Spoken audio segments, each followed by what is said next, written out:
Pour sa 10e édition à Vélizy-Villacoublay, la fête de la science a investi Londres samedi, transformant le théâtre centre d'art en gigantesque laboratoire. De multiples intervenants scientifiques sont venus présenter de façon ludique leurs travaux, leurs trouvailles et leurs projets. Le but un petit peu de la fête de la science, c'est tout simplement de présenter la science au grand public et de permettre aux petits et aux grands de découvrir la science en s'amusant, avec des expériences, avec des ateliers, avec tout un tas d'animations qui sont proposées cet après-midi. Chaque année, la fête de la science est un challenge, puisqu'il faut arriver à trouver à la fois des partenaires qui veulent bien venir quand même sur Vélizy-Villacoublay. Il y a beaucoup d'événements un petit peu qui sont déjà organisés dans le secteur, que ce soit sur Paris, que ce soit sur le plateau de Saclay. Donc Vélizy-Villacoublay, un petit événement, 400 visiteurs sur l'après-midi. Et puis on a également des partenaires qui sont présents d'année en année, notamment Planète Science, qui vient chaque année avec le planétarium, qui est juste derrière moi et qui marche à chaque fois très bien.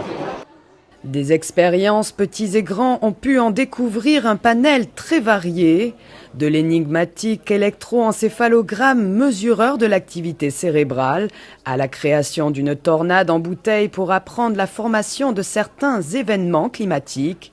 Petit aperçu. Là, on a une panoplie d'expériences autour de la science. Donc là, on a par exemple une boule plasma qui va parler le phénomène de l'électricité, donc qui passe d'un corps à un autre. Donc les enfants, ils s'amusent à mettre leurs mains et lorsqu'on met notre doigt, il y a des petits coups de jus qui peuvent passer. Là, on a le phénomène, on appelle ça la tête dans les nuages. C'est de rigueur. Voilà.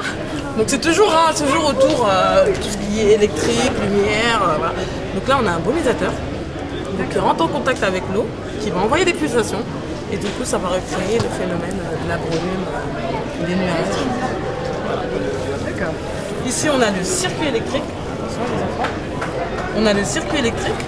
Hop. Une pile. La lumière, c'est quoi? Une ampoule et des fils crocos. Voilà, il y en a un qui nous a fait la démonstration en live, on va dire. Donc ici, je pense que vous les avez essayés. Oui, non, un peu, oui.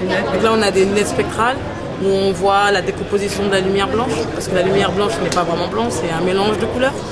Là, on a l'électricité statique, donc on la frotte aux cheveux. Et déjà, on va prendre un petit cobaye. Oui, est-ce que tu veux essayer de montrer quoi, l'électricité statique qui se trouve dans tes cheveux. Donc on frotte. Toutes les charges qui sont dans ses cheveux vont coller sur le ballon. Et lorsqu'il va le mettre au-dessus des confettis, les confettis vont se lever. D'accord. Ah oui. Voilà, ils vont s'accrocher dessus. Dans cette structure-là, on voit qu'il y a une tige en verre avec un liquide qui est juste de l'eau. En fait, on voit que la tige en verre, on la voit ici, mais aussi bien dans l'eau. Car l'indice de réfraction de l'eau et du verre sont différents. Tandis que dans ce récipient-là, le liquide ici, c'est pas de l'eau, c'est de la glycérine. L'indice de réfraction de la glycérine et du verre, c'est le même. Ainsi, quand la lumière traverse le liquide, elle n'est pas déviée par la tige en verre, étant donné que c'est le même indice de réfraction. Ce qui fait qu'en fait, à l'œil, en fait, on voit rien ici à ce niveau-là. Ensuite, il y a ça. Ouais, ça du coup, on a l'impression que les objets sont à la surface en fait. Je sais pas si ça se voit avec ça. Oui, je sais pas si ça se voit non plus. Du coup, on peut les toucher en fait, mais en fait, on peut pas les toucher. En réalité, ils sont au fond ici, et on a un système de double miroir qui sont symétriques et qui vont venir concentrer les rayons ici à l'ouverture, et on croira que c'est à la surface, quoi. Ce robot, c'est un robot Nao qui est développé par Aldébaran. Aldébaran, c'est une société française qui construit des robots, qui construisent 3 modèles, donc celui-là, qui est leur premier robot, le Nao. Il y en a une plus grande qui est un robot de vente qui s'appelle la Pepper. Et Roméo, qui est un Nao en plus grand, qui est destiné à être un robot médical pour aider les gens dans les hôpitaux. Donc en fait, on a acheté ces robots, donc ça c'est les dernières versions des Nao. Et en fait, ce qu'on fait, c'est qu'on programme dessus. Ces robots, ils n'ont pas vraiment d'application, ils sont plus destinés à la recherche sur la robotique en général.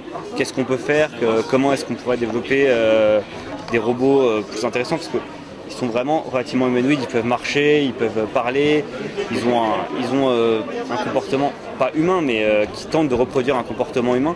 Par exemple, là, il essaye de chercher du bruit, et une fois qu'il a trouvé du bruit, il regarde s'il y a un visage dans le coin. Étudier un peu le phénomène de l'arc-en-ciel en notant donc, la dispersion de la lumière blanche en fait dans un prisme qui peut représenter une gouttelette d'eau et donc voilà la formation de l'arc-en-ciel avec la lumière du soleil qui arrive sur un rideau de pluie et donc qui aux yeux de l'observateur va pouvoir voir toutes les couleurs décomposées de la lumière blanche.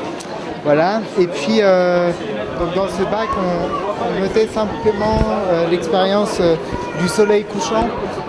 Donc voilà, donc pourquoi le soleil nous apparaît rouge quand il se couche.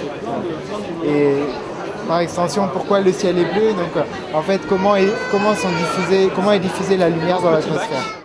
Au total, des centaines de Vélysiens se seront déplacés pour manipuler, jouer et expérimenter, pour rendre la science un peu plus divertissante que lorsqu'elle est énoncée sérieusement dans les manuels scolaires.